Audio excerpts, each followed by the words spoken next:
On my wedding, my family didn't show up. Mom texted, "We're with your sister. She needed us more." I just nodded. That night, I ended everything. And what followed was absolute chaos. Sup Reddit. Grab some snacks and get ready for the following shit show. I'm no writer, so excuse me if I stumble over some words. Anyways, I need you to bear with me till the end. It's definitely worth it. David here, 34 male. I'm not sugarcoating this. My family is toxic as heck, and it took me 34 years and a missed wedding to finally grow a spine about it. Meet Grace, my sister. 3 years younger than me, but she's been running the family show since she could talk. She's got this gift for making every situation about her. Birthday parties, holidays, family dinners, doesn't matter. The woman is a walking crisis factory with a subscription service to the bank of mom and dad. Lost her job? Emergency loan needed. Boyfriend dumped her? Therapy bills that somehow become everyone else's responsibility. I once watched my parents cancel a vacation they'd been planning for months because Grace needed help with her security deposit. The same apartment she'd move out of 6 months later due to toxic roommate energy. Meanwhile, I've been the invisible son since birth. Good grades, stayed out of trouble, got a decent job, bought my own house at 28 with zero help. You know what that got me? Nothing, of course. My parents, Rick and Alyssa, have this weird dynamic where they enable Grace's nonsense while expecting me to handle my own life. They throw money at her problems, like feeding quarters into a broken slot machine. In the 5 years since college, they'd loaned Grace roughly $45,000. Car payments, rent assistance, credit card bailouts, medical bills. I know the exact amount because Grace is not subtle about asking for help in family group chats. Me? I asked to borrow $2,000 when my HVAC died in July and got a lecture about building financial responsibility. I financed the dang thing myself at 8% interest while Grace was getting interest-free loans for her latest life crisis. Then I met Celeste. She's a nurse, smart as heck, gorgeous, and she sees right through my family's nonsense. First family dinner, Grace spent the entire night talking about her ex-boyfriend's new girlfriend and how devastating it was to see them on Instagram. My parents hung on every word like she was delivering the State of the Union. Celeste looked at me afterward and said, "Your sister's a narcissist, and your parents are her financial enablers. This is insane." She was right, and it felt good to have someone finally see what I'd been dealing with my whole life. We've been together 3 years now, and Celeste has watched my family treat me like an afterthought more times than I can count. The thing is, I'd gotten so used to being the backup child that I'd convinced myself I didn't care anymore. But deep down, some part of me was still that kid waiting for his parents to notice him. That all changed 6 months ago when I proposed to Celeste. Should have been this amazing moment. But 3 days after I told my parents about the engagement, Grace called them crying because she'd seen her ex at Starbucks with his new girlfriend. Guess which conversation dominated our next family dinner? Hint. It wasn't wedding planning. I had no idea how bad it was about to get, or how satisfying it would be to watch their house of cards collapse when I finally stopped propping it up. Planning a wedding should be exciting. Try doing it with a family that treats every conversation like an opportunity to redirect attention to their favorite child. Celeste and I decided to keep things simple. Small ceremony, close friends and family, nice dinner afterward. The guest list conversation was our first red flag. "So, we're thinking around 75 people," I told them over dinner. Mom immediately perked up. "Oh, wonderful. Grace will be so excited to help plan. She has such good taste, and she's been through this before with her engagement to Adam." Grace's engagement to Adam lasted 6 weeks and ended when she decided she was too young to settle down. The wedding that never happened apparently qualified her as an expert. "Actually, we've got it handled," Celeste said politely. Dad looked confused. "Well, surely you'll want family input." "It's our decision," I said. Grace chimed in with her signature move, making everything about her while pretending to be helpful. "I totally get wanting to do your own thing, but you have to be careful not to make mistakes I made. When I was planning my wedding, I learned so much about what works and what doesn't. The woman planned a wedding that never happened, but somehow she's the expert." "We're good," Celeste said, and I could hear the edge creeping into her voice. The conversation spiraled from there. Mom suggested venues that were way over our budget, because Grace always said she wanted to get married somewhere elegant. Dad questioned our Saturday ceremony because Grace mentioned Sunday weddings are more sophisticated. Grace kept dropping comments about how different her wedding would have been. By dinner's end, they'd managed to make our wedding announcement feel like a planning session for Grace's fantasy do-over. The next few months proved Celeste right when she asked, "They're going to ruin our wedding, aren't they?" Every wedding conversation somehow became about Grace. When we chose our venue, Mom mentioned how Grace always dreamed of an outdoor ceremony. When we picked colors, Dad suggested asking Grace's opinion since she had such an eye for design, and so on. But the real kicker came when we discussed the budget. I mentioned keeping costs reasonable, and Dad jumped in. Well, if you need help, we'd be happy to contribute. Though we're a bit stretched with Grace's situation. Grace's situation was therapy bills, car payments she couldn't make since reducing work hours for mental health, and credit card debt from retail therapy. How much are we talking? Celeste asked. Dad looked uncomfortable. We've been helping Grace with about $1,200 a month for essentials, plus occasional emergencies. But we could probably manage $5,000 for the wedding. $5,000 for our once-in-a-lifetime wedding. They were willing to give us $5,000 while bankrolling Grace's lifestyle to the tune of nearly $30,000 a year. We've got it covered, Celeste said. The look of relief on Dad's face was almost insulting. The breaking point came 6 weeks before the wedding. Grace called my parents sobbing because her ex-boyfriend Adam was engaged to someone else. The same Adam she dumped 4 years ago. The same guy she claimed to be totally over. Mom called that night, not to ask about wedding preparations, but to tell me Grace was really struggling and might need extra attention at the wedding. What kind of extra attention? Well, seeing you get married might be difficult for her, given her situation with Adam. We want to make sure she feels supported. 6 weeks before my wedding, and they were already planning to make it about Grace's feelings. That night, I looked at Celeste and realized I had a choice. Keep playing along with their games, or finally stand up for the woman I was about to marry. For the first time in my life, the choice was easy. You know what's funny about toxic families? They get really uncomfortable when you start setting boundaries, but they get absolutely unhinged when you threaten their financial ecosystem. After Mom's call about Grace needing extra support at my own wedding, I decided it was time for a real conversation. But first, I did something I should have done years ago. I looked at the numbers. Celeste's nursing background made her detail-oriented about money. What we found was staggering.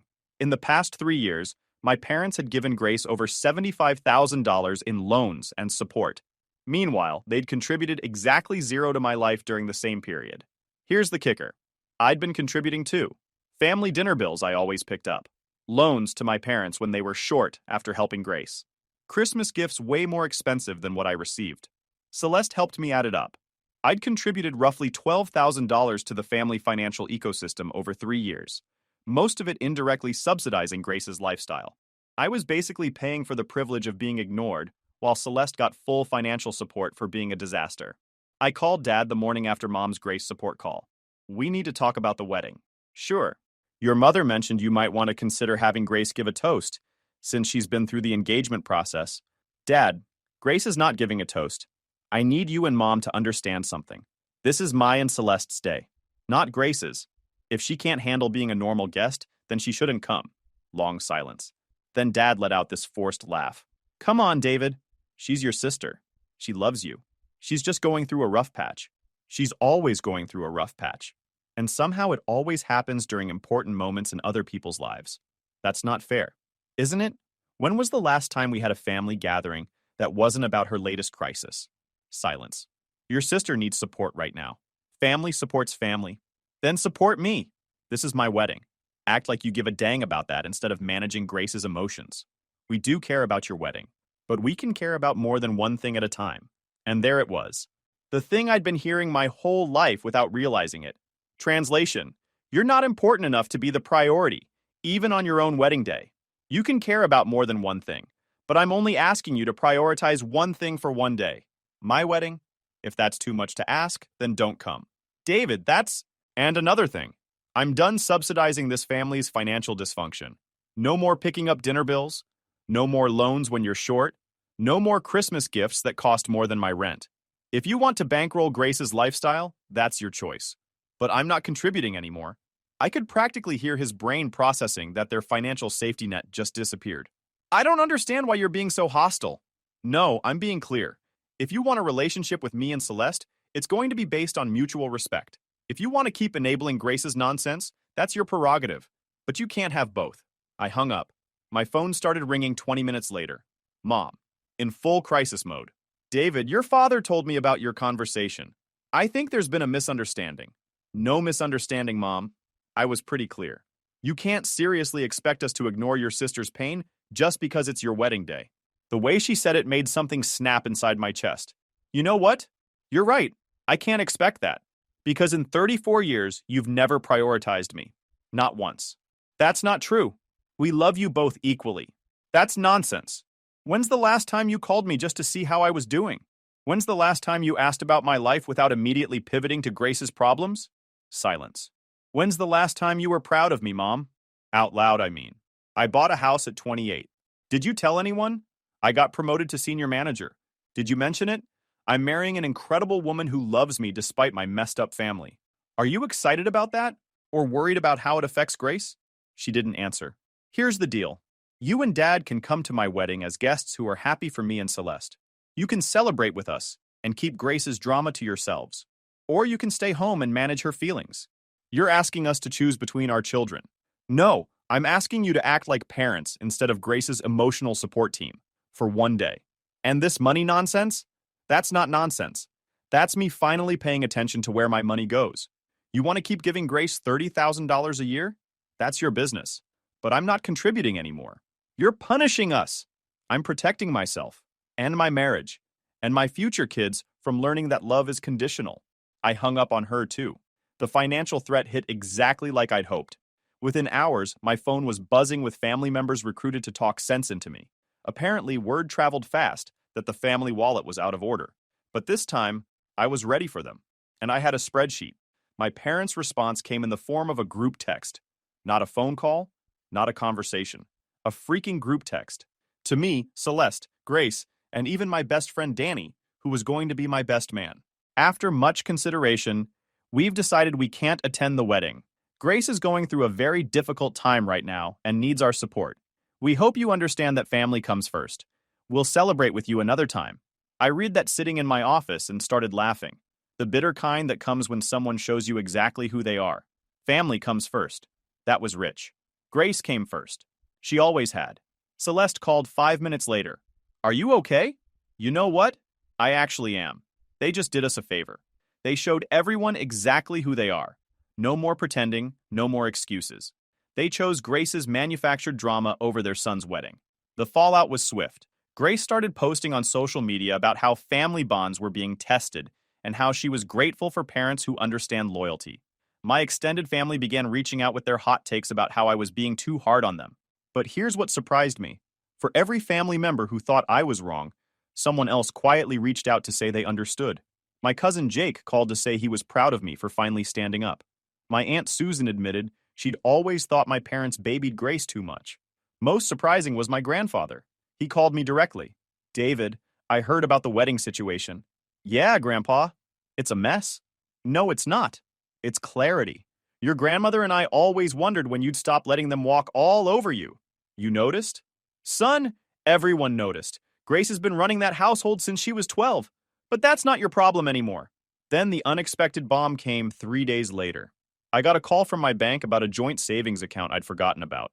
My parents had added me when I turned 18, supposedly for emergencies.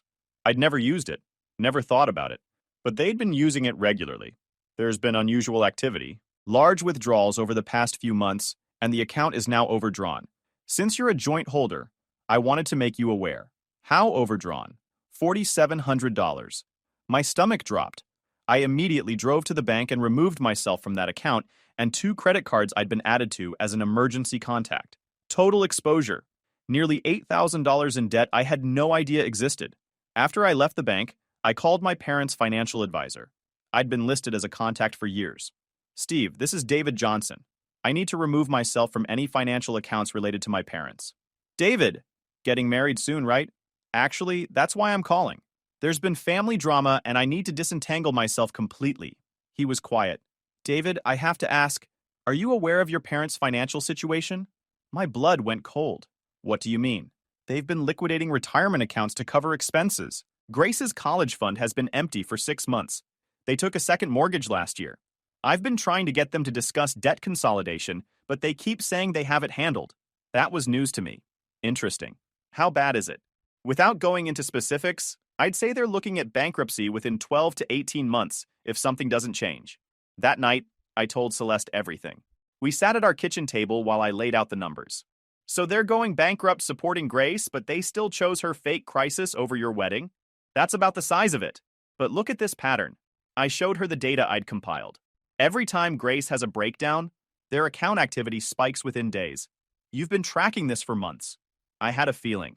The math never worked. That's why I started documenting everything. And if you hadn't removed yourself from those accounts, I'd be legally liable for debt I never authorized. The next morning, Dad called. He was panicking. David, there's been some mistake with the bank accounts. They're saying you removed yourself from our emergency funds. No mistake, Dad. I removed myself from all shared financial accounts yesterday. I have the paperwork if you'd like a copy. You can't do that. We might need access to those funds. For what? Dad, I've been tracking the spending patterns for months. I know exactly what those accounts were being used for. This is different. We're in a difficult financial situation, and having access to your credit? Stop right there. Were you planning to use my credit to cover debt I didn't authorize? The silence told me everything. Dad, I pulled your credit report yesterday. You're not in a difficult situation. You're 90 days from bankruptcy. You've been using my SSN as a backup plan without my knowledge. That's identity fraud. It's not like that. We just needed flexibility. This has been going on for 3 years. You've liquidated over $100,000 in retirement assets to fund Grace's lifestyle. I've seen it all. How do you know? I pay attention. I ask questions. Long silence. We didn't have a choice. Grace needed help. You always have a choice. You chose to enable her instead of letting her face consequences. You chose to bankrupt yourselves instead of setting boundaries. We're family. Nope. Family doesn't try to secretly saddle each other with debt. And I'm pretty sure family doesn't miss weddings for some fake drama. I hung up and immediately called my lawyer. Time to make sure I was protected. Because apparently, cutting off emotional support wasn't enough. And honestly, after discovering they'd been planning to use my credit to fund Grace's lifestyle, I knew they deserved whatever was coming. You know what's weird about planning a wedding without your parents? How much easier everything becomes when you're not managing someone else's chaos. Celeste's parents drove down from Ohio the week before. Her dad, Bob, pulled me aside the first night.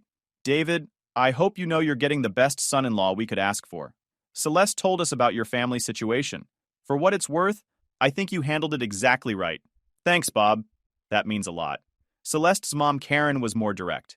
She cornered me in the kitchen the next morning. Your parents are idiots. Missing their son's wedding for drama? That's not parenting. It's complicated. No, it's not. It's simple. They chose wrong, but you chose right. Also, I looked up your sister on Facebook. Holy crap, that girl posts more crisis updates than a hurricane tracker. I nearly choked on my coffee. You stalked Grace's social media? Honey, of course I did. Your sister posts about her emotional journey roughly every 8 hours. Last week she had a breakthrough about toxic masculinity because her barista was male. The morning of the wedding, I woke up feeling calm. Danny showed up early with coffee and bagels. How you feeling, man? Good. Really good, actually. Any regrets about the family thing? I thought about it. Actual number. I spent 34 years hoping they'd see me. Really see me. Hoping they'd prioritize me just once. They couldn't even do it for my wedding. That tells me everything I need to know. The ceremony was perfect. Small, intimate, exactly what we'd wanted. Her parents walked her down the aisle. My grandfather, who'd flown in from Arizona despite being 83, stood in for my dad during photos. Danny's speech was hilarious and heartfelt. And you know what? I didn't miss my parents. Didn't miss Grace's drama or Mom's passive-aggressive comments. What I felt was free. For the first time in my adult life, I was having a major moment without worrying about managing someone else's crisis. But here's where it gets interesting. Apparently, my family couldn't handle being irrelevant, even when they'd chosen not to participate. During dinner, my phone started buzzing. Not just a few texts, a full bombardment. Grace had spent the day having an emotional breakdown on social media about family abandonment and toxic siblings. Danny showed me his phone. Dude, she's posting about your wedding in real time. She had posted a long Facebook rant about how some people prioritize material celebrations over family healing. The post had 37 comments, mostly from family asking what was going on. Grace was responding to each with dramatic explanations of how she'd been abandoned by her brother during her darkest hour. She's literally live tweeting your wedding day, Celeste said. This is insane. Around 9 p.m., my cousin Jake came over looking concerned. David, you need to see this. Your mom is posting on Facebook. Mom had shared Grace's post with her own commentary, heartbroken watching my family fall apart, praying for healing and forgiveness. She'd tagged me at my own wedding. The post already had 26 comments from extended family expressing concern. Mom was responding with vague references to difficult family dynamics and choosing sides. Are you kidding me? Celeste said. She's subtweeting your wedding on Facebook? Danny grabbed the phone. Oh, it gets worse. Look at the timestamps. She's been posting about this all day. I scrolled through Mom's timeline. 7 posts during our ceremony and reception. 7. About family loyalty, supporting those who need it most, and the pain of watching your children choose anger over love. Dad had been liking and commenting on every post. Not subtle comments either. Full paragraphs about difficult decisions and standing by family members in crisis. They're having a public pity party, Danny said. Your entire extended family is debating your personal business on Facebook while you're at your own wedding. That's when I realized something beautiful. They'd just given me perfect ammunition. While I was celebrating my marriage with people who loved me, my parents and sister were having a very public meltdown on social media. They were showing everyone exactly who they were.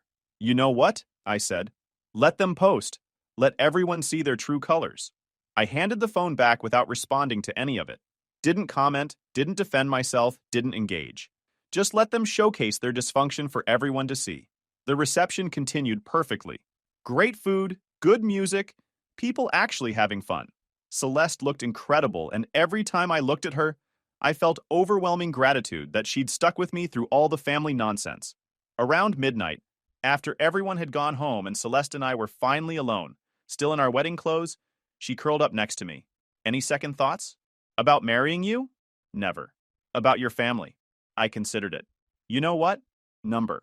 Today proved something to me. We don't need them. We've got each other. We've got friends who love us. We've got your family who treats me better than my own ever did. That's enough. I'm proud of you. And honestly, I'm kind of impressed by how completely they self-destructed on social media today. They couldn't even let you have your wedding day without making it about them. She was right. While we were building something beautiful, they were having a public meltdown online. They'd shown everyone exactly how they handled conflict and exactly how mature they were when things didn't go their way. But it was their loss.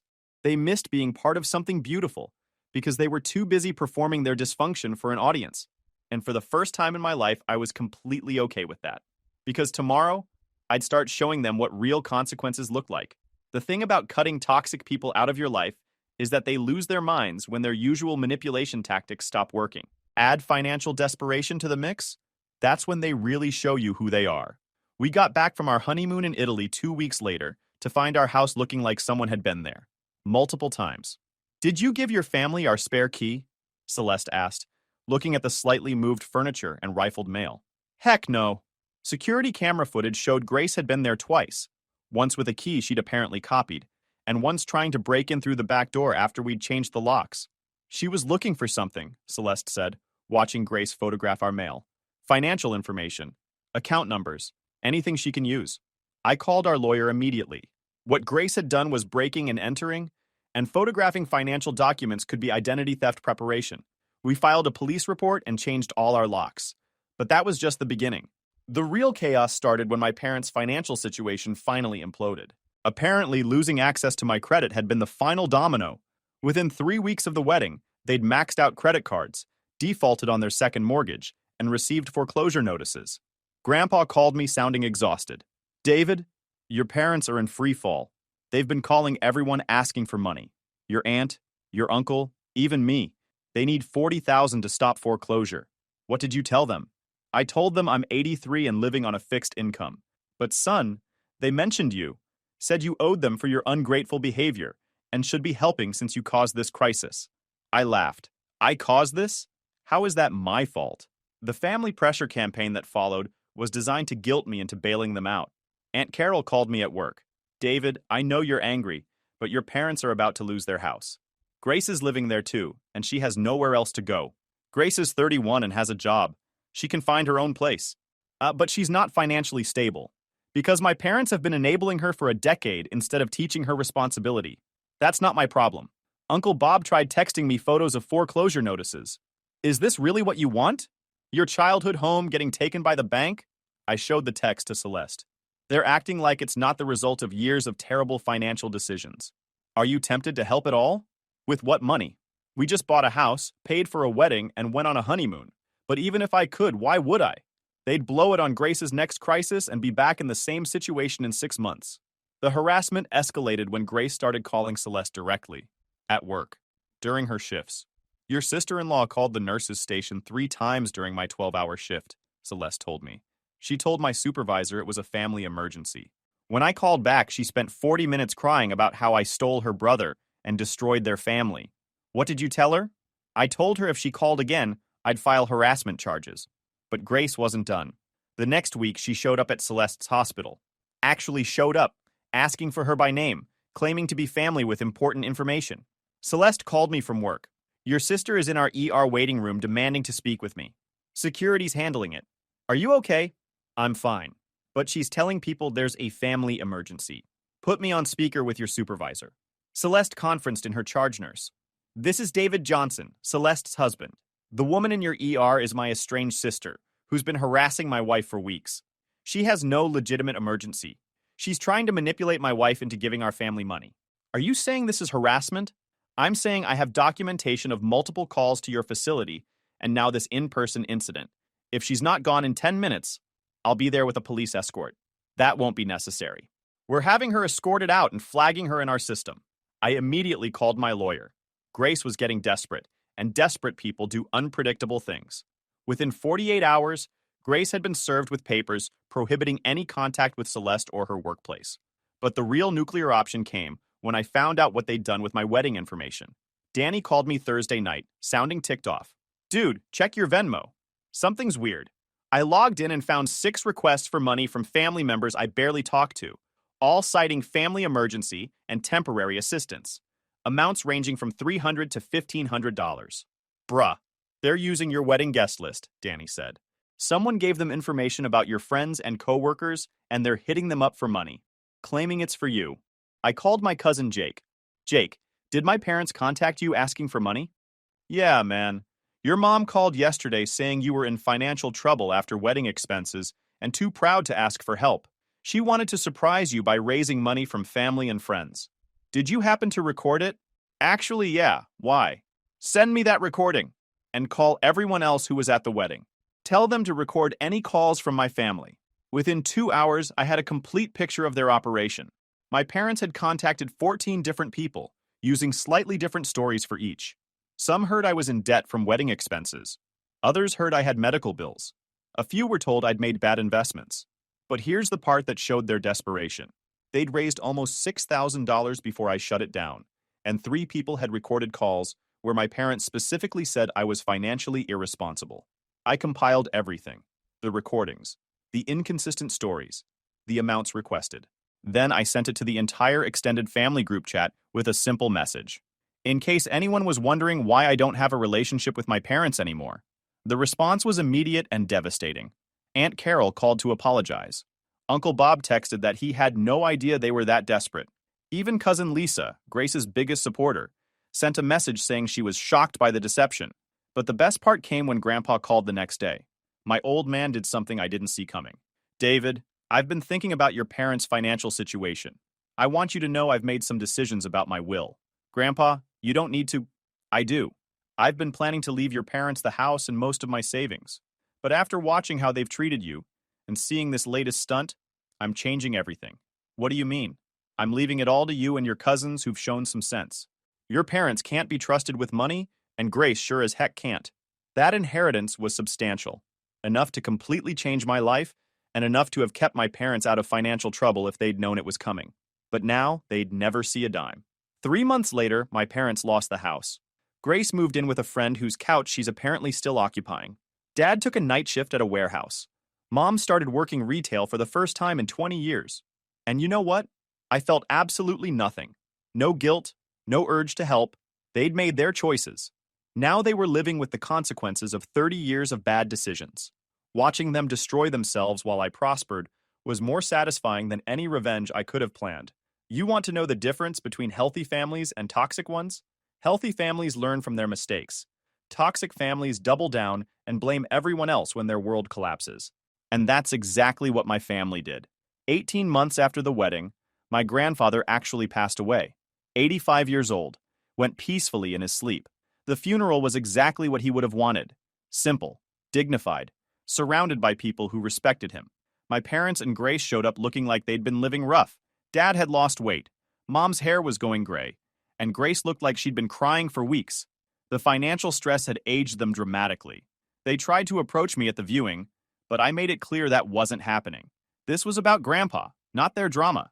Celeste stood next to me like a bodyguard, thinking this was a good time for reconciliation talks. The real fireworks came 3 days later at the will reading. I'd known Grandpa had changed his will, but I hadn't known the full extent. Turns out, he'd been planning this for months, working with his lawyer to make sure everything was airtight. The house, worth about $400,000, went to me and my cousin Jake jointly. His savings, investments, and life insurance, totaling roughly $600,000, were split between grandchildren who'd shown financial responsibility and family loyalty. My parents? They got his collection of vintage fishing lures. Estimated value, maybe $300. Grace, I shid you not, she got a single item. His old cookbook, with a note that said, "Maybe it's time to learn some life skills." The lawyer read the entire will aloud, including a section Grandpa had specifically requested be shared. To my son Rick and daughter-in-law Alyssa, you have spent 20 years enabling destructive behavior instead of teaching responsibility. You have shown that you cannot be trusted with money, as evidenced by your bankruptcy and attempts to use other family members' credit without permission. Therefore, I leave you these fishing lures as a reminder that you need to learn how to provide for yourselves. To Grace, you are a grown woman who has never learned to handle adversity without creating drama and demanding rescue. The cookbook contains basic recipes that might help you develop some independence. The silence was deafening. Mom started crying. Dad looked like he'd been punched. Grace stared at the lawyer like he'd spoken in a foreign language. But Grandpa wasn't done. To my grandson David, you have shown integrity, responsibility, and strength in the face of family dysfunction. Your inheritance comes with no conditions except this. Do not give any of it to your parents or sister. I sat there trying to process what had just happened. After the reading, my parents tried to corner me in the parking lot. David, surely you understand this is a mistake, Mom said, mascara running. Dad was old. He didn't understand the full situation. Mom, Grandpa was sharper at 85 than most people are at 50. He specifically reviewed every financial decision you've made since 2018. We could contest the will, Dad said weakly. You could try. Grandpa anticipated that. I pulled out my phone and showed them a video. He recorded a detailed explanation of his decisions, witnessed by his doctor and attorney. He specifically mentions your attempt to use my credit without permission, Grace's pattern of manufactured emergencies, and the $75,000 you've given her in the past 3 years. Dad's face went white. How do you know that number? Because I've been documenting everything since my engagement. Bank records, loan applications, emergency fund withdrawals. Grandpa asked me to provide a financial summary before he finalized the will. Grace finally spoke, her voice shaking with rage. This is your fault. You poisoned him against us. You turned our grandfather against his own family. I looked at her calmly. Grace, numbers don't lie, and they don't manipulate. Grandpa saw exactly where the money went and made his decision based on 30 years of evidence. That's not true. It is true. And the beautiful part is that it's all documented. Grandpa was a businessman for 60 years. He knew how to read patterns. I walked away before she could respond. The conversation was over. I'd provided the facts and let them process the reality of their situation. That inheritance changed everything.